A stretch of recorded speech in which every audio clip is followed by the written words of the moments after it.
There's a big question today that everyone struggles with across the world, whether one is required to drink milk, which is Chalov Yisrael.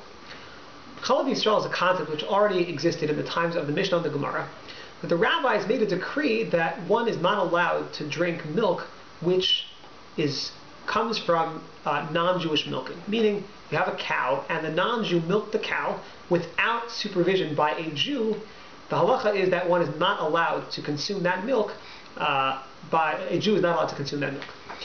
So the question that is asked is, does that prohibition apply today? And we know today that many Orthodox Jews do not drink milk which is Chalov Yisrael. And the question that we need to analyze is, what is the basis for the different rulings?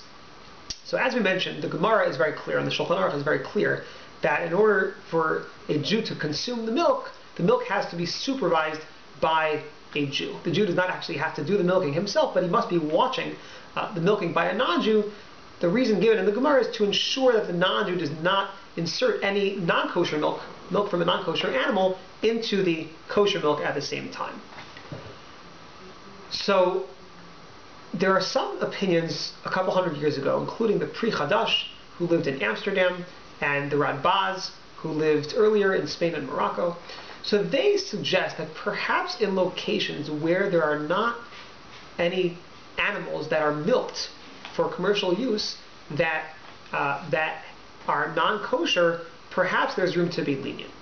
And they explain that what they believe occurred in the Gemara is that the prohibition of Chalov Yisrael was not a formal prohibition, that the rabbis took a vote and said that we believe that one should not drink milk that was milked by a non-Jew. If that were the situation, then there's no way to permit it today. The rule, according to the Gemara, is that one cannot remove a decree of the rabbis without a greater court, a greater beis din that has more people and greater wisdom than the original one. And certainly today we believe that there are no greater batei din courts that fit these criteria. Therefore, if there was actually a vote and a formal prohibition, this would be, Chalov Yisrael would be prohibited, and there would be nothing to talk about.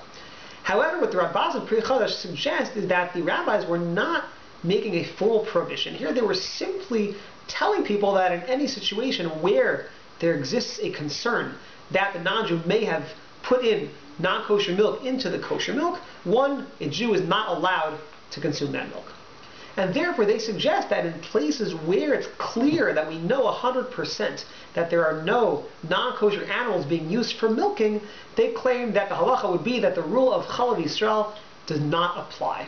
And therefore they say that in some places in Europe where it was known that they did not have non-kosher animals used for milking, there would be no necessity to follow the halacha of Chalov Yisrael. It would be permitted to obtain and to drink milk which was milked by a non-Jew. Others disagree. The Chasam Sofer, Moshe Sofer, the famous Rav in Pressburg, he was stringent here, and he felt that no, this prohibition of Chalov Yisrael was indeed a formal prohibition voted on by the rabbis, and it is a prohibition that one cannot remove later, based on the criteria we mentioned before of having a greater court, a greater beis din, and more wisdom than the original one. That, as we said, does not exist today. And therefore the Chasam Sofer says that today we must keep the prohibition of Chalov Yisrael. We have to have milk which was milked by a Jew or with Jewish supervision. Today, in the 20th and 21st century, there's a major leniency given by Rav Moshe Feinstein from the United States. He points out that today in countries which have government supervision on the milk, we can assume that because the government supervises the milk, the government will ensure that nothing else is put into that milk except for the milk from the cow that is supposed to be there. And Rav Moshe explains that if a milk company would try to get away with putting something else in the milk, or either a non-kosher ingredient or using other milk specifically from, let's say, a camel or from a horse, the government would fine the business, perhaps even close the business, and the business would suffer significantly.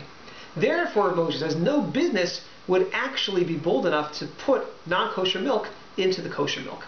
And based on that, Rav Moshe suggests that since there is absolutely no concern that the non-Jew will put in anything which he shouldn't be, any non-kosher milk, therefore the milk today in these countries where the milk is government supervised, it's permitted for a Jew to drink, and that is as if the milk is certified Chalov Yisrael, Rav Moshe says because we have a concept that when one knows something 100%, it's as if one saw it.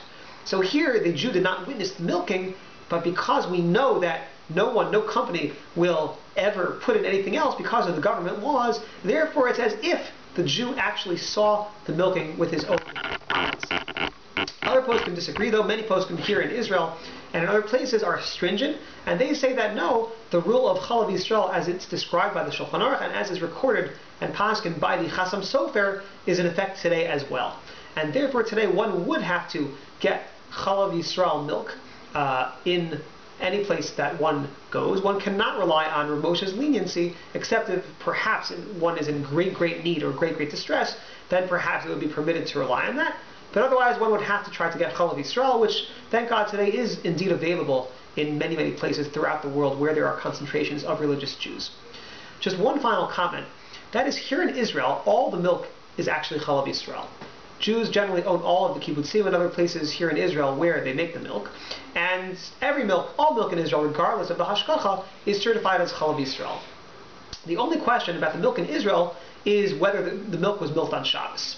And here there's a difference in opinion between the standard Rabbanut agencies of hashgacha and the more mahadrin, the more stringent agencies.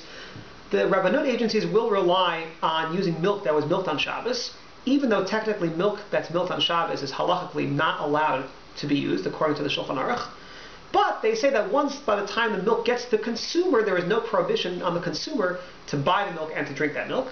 As opposed to the Mahadran agencies, they are stringent based on the psak of certain rabbis previously that rule that even in this situation it's problematic to drink the milk because once you buy the milk that was produced and used in a prohibited way on Shabbos, it would be prohibited for you to help that person make money, make a profit off that milk, and therefore they recommend not using the milk that was milked on Shabbos.